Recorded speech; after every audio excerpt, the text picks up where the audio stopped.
तो अपडेट ये है कि पटना में दोपहर 12:30 बजे एनडीए विधायक दल की बैठक होनी है। विधायक दल की बैठक में एनडीए नेता तय होगा। नीतीश कुमार को चुना जाएगा एनडीए विधायक दल का नेता। नीतीश कुमार के सरकारी आवास पर यह बैठक होगी। फिलहाल ये बड़ी अपडेट आपको बता रहे हैं। बीजेपी की विधायक दल की मीटिंग इस वक्त चल रही है। जेडीयू की भी विधायक दल की बैठक होगी और फिर ये एनडीए की विधायक दल की बैठक होगी जो कि 12:30 बजे होगी।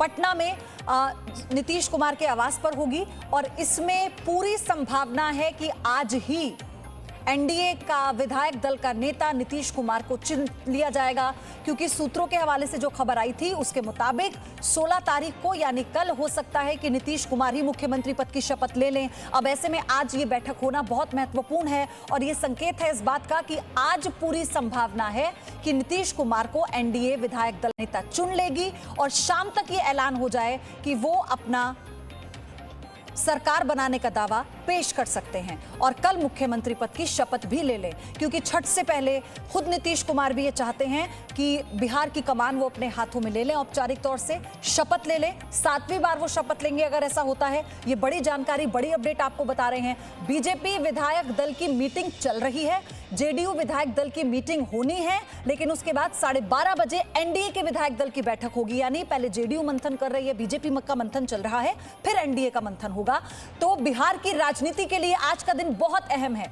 आज पटना में एनडीए विधायक दल की बैठक होने जा रही है। खास बात तो यह है कि राजनाथ सिंह इस बैठक में पर्यवेक्षक के तौर पर शामिल होंगे और आज ही नीतीश कुमार को एनडीए विधायक दल का नेता चुन लिया जाएगा। और माना यह जा रहा है कि सुशील कुमार मोदी एक बार फिर से बिहार के डिप्टी सीएम बनेंगे। और ब्रजेश मिश्रा मेरे सहयोगी मेरे साथ जुड़ चुके हैं। रवि त्रिपाठी और शक्ति सिन्हा राजनीतिक विश्लेषक मेरे साथ इस वक्त जुड़ चुके हैं। ब्रजेश, सबसे पहले अपडेट दीजिए। एक तो तरफ तो बीजेपी विधायक दल की बैठक चल रही है, 12:30 बजे बैठक होनी है एनडीए विधायक दल की।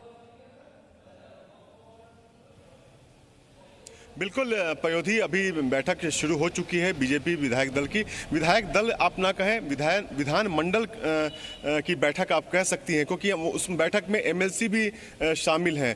तो कुल मिलाकर एक नेता को चुना जाएगा, क्योंकि सुशील कुमार मोदी एमएलसी हैं, विधायक एमएलए नहीं है, तो वो भी बैठक में शामिल हैं। साथ में पर्यवेक्षक जो हैं राजनाथ सिंह वो भी आए हुए हैं, भूपेंद्र यादव वो भी हैं, देवेंद्र फडणवीस वो भी शामिल हैं। उसके बाद ये बैठक में नेता चुना जाएगा। उसके बाद अभी 11 बजे से जेडीयू विधायक दल की बैठक हो रही है। जेडीयू विधानमंडल की बैठक आप कर सकती हैं, क्योंकि नीतीश कुमार भी एमएलए नहीं है, एमएलसी हैं, तो उनको भी नेता चुना जाएगा। उसके बाद जो है बीजेपी के जो विधानमंडल के जो सदस्य हैं वो निकल कर आएंगे। एक आने मार्ग जो नीतीश कुमार का सरकारी आवास है वहाँ पे एनडीए की बैठक होगी, जहाँ पे ये तय माना जा रहा है, पक्का माना जा रहा है कि नीतीश कुमार को एनडीए विधायक दल का नेता माना जाएगा। उसके बाद हो सकता है कि आज ही नीतीश कुमार राज्यपाल से मिलेंगे और अपना दावा पेश करेंगे। पयोधी, तो रवि, जैसा ये खबर आ रही थी कि 16 तारीख यानी कल हो सकता है कि नीतीश कुमार मुख्यमंत्री पद की शपथ 7वीं बार ले लें,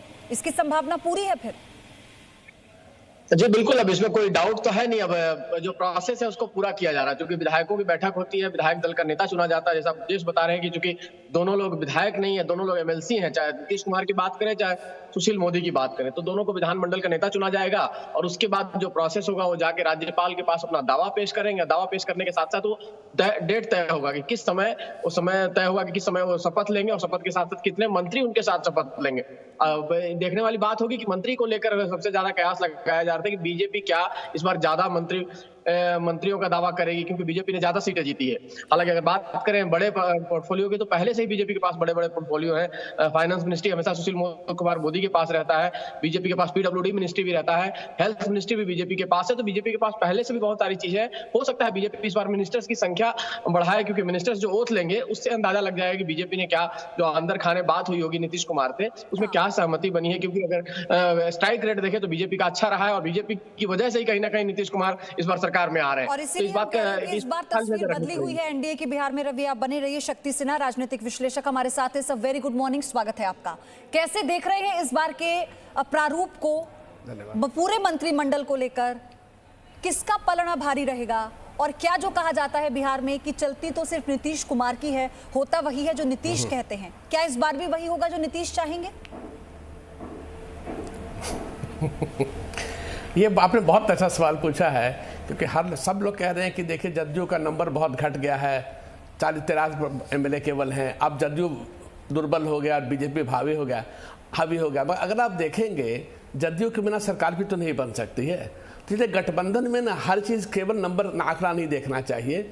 74 के साथ आप सरकार नहीं बनाएंगे, 84 के साथ भी नहीं बनाएंगे, आपको जदयू के भी एमएलए चाहिए। तो इसलिए जदयू का पोजीशन और नीतीश कुमार का पोजीशन अच्छा है भी, ऐसा नहीं है कि वो नॉमिनल चीफ मिनिस्टर बन जाएंगे। हाँ, जैसे आपके संवाददाता ने कहा, क्योंकि बीजेपी के एमएलए ज़्यादा हैं तो संभव है कि मंत्री जो बनेंगे उसमें बीजेपी की संख्या ज़्यादा होगी और जदयू की संख्या उससे कम होगी, और बाकी दोनों पार्टी को भी एक एक सीट देना ही पड़ेगा, एक एक मंत्री बनाना ही पड़ेगा।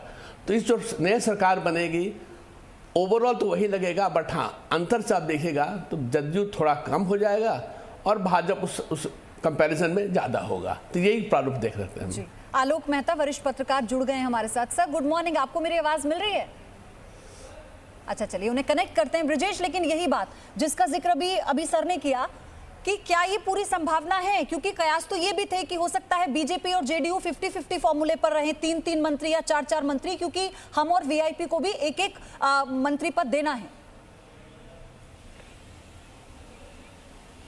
बिल्कुल प्रयोधी, देखिए अब मंत्रिमंडल का अगर विस्तार की बात करें तो पूरी तरीके से कमान नीतीश कुमार पर सौंप दी गई है। बीजेपी के आला नेता भी ये साफ कर चुके हैं कि नीतीश कुमार जो चाहेंगे वही होगा, ये पहले से क्लियर है। तो कहीं भी इफ और बट की संभावना बिल्कुल कम लग रही है। और अभी बीजेपी विधानमंडल की बैठक शुरू नहीं हुई है प्रयोधी, यहाँ पे अपडेट आपको कर देते हैं कि क्योंकि राजनाथ सिंह अभी लैंड नहीं किए पटना में। 11 बजे का समय बताया जा रहा है कि राजनाथ सिंह यहाँ पे लैंड करेंगे।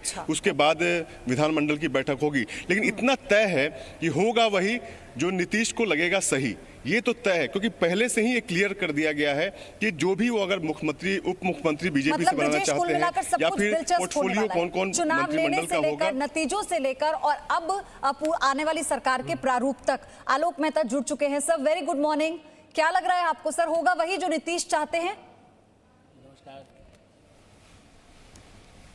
देखिए, जिस तरह से गठबंधन नीतीश कुमार की जो अंडरस्टैंडिंग हमेशा रही है पार्टी के नेतृत्व के साथ और एक हद तक प्रदेश के नेतृत्व के साथ भी रही है, इसलिए ये कहना कि जो चीफ मिनिस्टर होता है या प्रधानमंत्री होता है उसके ऊपर छोड़ा जाता है, चाहे वो उनकी पार्टी का मामला हो या गठबंधन का हो। आप देखिए, ये गठबंधन ये तय कर सकता है कि हमारे 5 सदस्य होंगे कि 20 होंगे, 10 होंगे, 5 होंगे, ये उनके मंत्रिमंडल की संख्या जरूर पार्टी तय करती है, या वो अपने प्रतिनिधि तय कर सकते हैं कि सुशील मोदी को किस स्थान पर रखना है या नहीं रखना है, किसी और को उप मुख्यमंत्री बनाना है। तो ये पार्टी अपने आप, बीजेपी राजनाथ सिंह जी वहाँ रहेंगे तय, लेकिन बाकी नीतीश कुमार पर पूरा निर्भर होगा कि वो मंत्रिमंडल में उनकी इच्छा पर भी छोड़ा जाएगा। संख्या पहले तय होती है और जो प्रमुख रूप से जो लोग होते हैं, मेरा ऐसा मानना है कि नीतीश कुमार इतने पुराने नेता हैं, चाहे राजनाथ सिंह जी हो, चाहे जो अध्यक्ष रहे, गडकरी जी रहे, और अब नड्डा जी हैं, अमित शाह जी से उनका अंडरस्टैंडिंग रही, प्रधानमंत्री नरेंद्र मोदी से खास करके जो उनका संवाद रहा है पहले से, जबकि प्रधानमंत्री नहीं भी थे, वो संगठन में जब कार्य करते तब से नीतीश जी के साथ उनके संपर्क रहे हैं। तो एक बड़ा, ये बहुत मैच्योर जिसको कहना चाहिए लीडरशिप है वहां पर भी और केंद्र में भी। सर ये भी तो हो सकता है कि नीतीश खुद ही इस बात को कहें, क्योंकि वो खुद इस बात को बहुत ज्यादा अप्रिशिएट कर रहे हैं। बीजेपी जिस तरह से बड़ी पार्टी बनकर उभरी है एनडीए में बिहार में, हो सकता है कि वो खुद बड़ा दिल दिखाते हुए कहे कि नहीं ठीक है, इस बार बीजेपी के मंत्री ज्यादा होंगे, क्योंकि चुनाव हारने में सबसे ज्यादा मंत्री बीजेपी के कंपैरिजन में नीतीश कुमार के थे, 7 मंत्री चुनाव हारे 9 में से। तो ये भी तो हो सकता है। नहीं, ये ठीक है, मंत्री ज़्यादा हो इस पे तो कोई बात ही। देखिए, उनकी संख्या विधायक दल में यदि जेडीयू की कम है तो उनके सारे लोग थोड़ी मंत्री बना दिए जाएंगे या अधिक लोग बनाए जाएंगे। इस बार निश्चित रूप से बीजेपी का प्रतिनिधित्व ज़्यादा हो सकता है, दिल बड़ा की बात है। ये नीतीश कुमार मैंने वही कहा कि व्यवहारिक है, लेकिन हाँ उनकी पार्टी में भी लोगों को ये नहीं लगे कि हमें निगलेक्ट किया जा रहा है, इसलिए उन्हें भी कुछ महत्व देते हुए वो अपने साथ रखें। और नीतीश कुमार जी की पार्टी भी एकजुट है, ऐसा नहीं है कि वो कोई उठ करके भाग जाएंगे। इसलिए बीजेपी के कुछ सदस्य यदि बढ़ाते हैं मंत्रिमंडल में तो ये नीतीश कुमार जी उसको कर सकते हैं, संख्या के आधार पर जो है बीजेपी का प्रतिनिधित्व बढ़ सकता है। लेकिन तय करने में कई बातें ऐसी है जो नीतीश कुमार और ऊपर कैंडिडेट तो तय कर सकता है कि हम कौन सा महत्वपूर्ण विभाग दें। असली मुद्दा होता है विभाग, गृह, वित्त, कार्मिक, ऐसे जो विभाग हैं, सड़क निर्माण, ऐसे हैं जिनमें भ्रष्टाचार के भी कोई यदि किसी स्थिति में कोई बनती है तो उसको कैसे रोका जा सकता है, उन सब बातों को भी बीजेपी के नेतृत्व और नीतीश कुमार ध्यान में रखना चाहेंगे। वो ऐसा कोई नहीं चाहेंगे जो अभी तक उन्होंने अपने ऊपर कोई कलंक नहीं आने दिया। क्या होगा इस बार तो का? वो नहीं चाहेंगे कि अब ऐसी सरकार बने जिससे दो बीजेपी और जेडीयू के बीच की बात है। वो जैसा सर कह रहे हैं कि नीतीश कुमार तो बहुत फ्रेंडली है और उनके बारे में कहा जाता है बहुत साइलेंट मेकर हैं। जब हम सोचते हैं कि शायद हो सकता है नीतीश कुमार हाशिए पर आए, ऐसी बातें हुई, या नीतीश कुमार को लगता है कि वो हार जाएंगे, वो एक सरप्राइजिंग एलिमेंट लेकर आते हैं और फिर से वो पावर किंग बन जाते हैं। लेकिन चैलेंजिंग सबसे ज्यादा क्या होगा, आपको क्या लगता है? देखिए, जो ग्राउंड रिपोर्ट है और ग्राउंड पे हम लोग घूमे हैं उसके हिसाब से नीतीश कुमार को कई चीजों पर अपना ध्यान देना पड़ेगा। जो नाराजगी की वजह थी, जिसकी वजह से ये नुकसान हुआ है, नीतीश कुमार की सीटें 71 से 40 के आसपास आके रह गई हैं, इसमें सबसे बड़ी चीज है कि आपका शिक्षा व्यवस्था, बिहार में जो शिक्षा व्यवस्था है उस पर सबसे ज्यादा नाराजगी बच्चों में थी, छात्रों में थी। उसमें था कि रिजल्ट 3 साल के बजाय 5 साल में रिजल्ट आता है। कोई भी कॉम्पिटिटिव जो एग्जाम्स होते हैं उनके रिजल्ट आपको 2014 के रिजल्ट 2020 तक नहीं आए थे। तो ऐसी चीजों को दुरुस्त करना पड़ेगा, ये चैलेंज है वो नीतीश कुमार के लिए। और साथ साथ जो बेरोजगारी का मुद्दा उठा था उसको कहीं ना कहीं आपको टैकल करना पड़ेगा। इस 5 साल में जो नौजवान है, सबसे ज्यादा नौजवान 70 लाख के आसपास नौजवान वोटर थे इस बार, और उसके अलावा नौजवानों ने कहीं ना कहीं बेरोजगारी के मुद्दे पर वोट किया है। तो उनको किस तरह से बैलेंस में लाया जाए, उसको अपने खाते में लाया जाए, अपने खेमे में लाया जाए, नौजवानों को संतुष्ट करना पड़ेगा, क्योंकि नौजवान अगर नाराज होता है तो आगे के लिए और मुसीबत होगा। तो इस चीज को नीतीश कुमार को टैकल करना पड़ेगा, नौजवानों की नाराजगी, छात्रों की नाराजगी, और साथ साथ कुछ चीजें और जो जमीन पे लगता है कि नीतीश कुमार पहले 5 साल की कमाई आज तक खा रहे हैं। पहले 5 साल में उन्होंने बहुत बेहतर काम किया। आपको याद होगी 5 साल के बाद जो 2010 में रिजल्ट आया तो 200 पार था, 243 में से 208 के आसपास सीटें एनडीए के। जमीनी स्तर पर चैलेंज है सो है, लेकिन इस बार अगर हम विपक्ष के रूप में देखें तो भी बड़ी चुनौती होगी। आप ये कह लीजिए कि चुनाव से पहले या फिर कोरोना से पहले कहीं विपक्ष नजर ही नहीं आ रहा था, बिहार में मैं बात करूं, लेकिन तेजस्वी यादव ने जो परफॉर्म किया, शक्ति सिन्हा, ये भी एक बड़ा चैलेंज होगा कि अब एक मजबूत विपक्ष है सामने नीतीश कुमार के। एकदम बहुत ही बड़ा चैलेंज होगा उनके लिए, क्योंकि अब तक विपक्ष कुछ चैलेंज नहीं इनको पोज कर पा रही थी। अब चुनाव नतीजे ने दिखाया है कि वो कंप्लेसेंसी अब नहीं चलने वाला है। जनता को दिखनी चाहिए सरकार सामने, और सरकार कुछ करते वक्त। आपके संवाददाता ने बहुत अच्छा कहा, 2005 और 2010 के बीच में जिस तेजी से और जिस अच्छे तरीके से काम हुए थे, सड़क में, शिक्षा में, स्वास्थ्य में, हर जगह, वो अब दिख नहीं रही है। तब जनता के सामने ये लाना पड़ेगा, कार्यान्वयन, इम्प्लीमेंटेशन ऑफ गवर्नमेंट प्रोग्राम से बहुत चेंज लाना पड़ेगा। और पर पूरे बिहार में आप देखेंगे कई एरिया अच्छा हो गया, बहुत जगह नहीं हुआ है, तो वो अब संभव नहीं होगा, क्योंकि नीतीश के खुद कोर वोटर्स उनको डिजर्ट कुछ किए हैं इस बार, जो राजद के रिजल्ट से दिख रहा है। तो इसीलिए उनको कैसे वापस लाया जाए, गुड गवर्नेंस से, सुशासन से वापस लाया जाएगा, और इस पर अब उनको काफ़ी ध्यान देने की आवश्यकता पड़ेगी, क्योंकि अब डिफरेंस दोनों दल में एकदम बराबर हो गया है, दोनों में। आप देख रहे हैं आलोक सर, ये बड़ा चैलेंज आप भी देख रहे हैं नीतीश कुमार के सामने, क्योंकि वो वोटर जो इस बार उनसे खफा रहा, और ये कारण था कि प्रधानमंत्री मोदी के नाम पर नीतीश को वोट मिली, और इसीलिए कहा गया कि मोदी के जरिए ही नीतीश की नैया पार लगी है। अब चूंकि मुख्यमंत्री वो होंगे, कमान उन्हें संभालनी है, जनता के बीच में मुख्यमंत्री बनने के बाद उन्हें जाना है, तो इमेज को फिर से दुरुस्त करना होगा।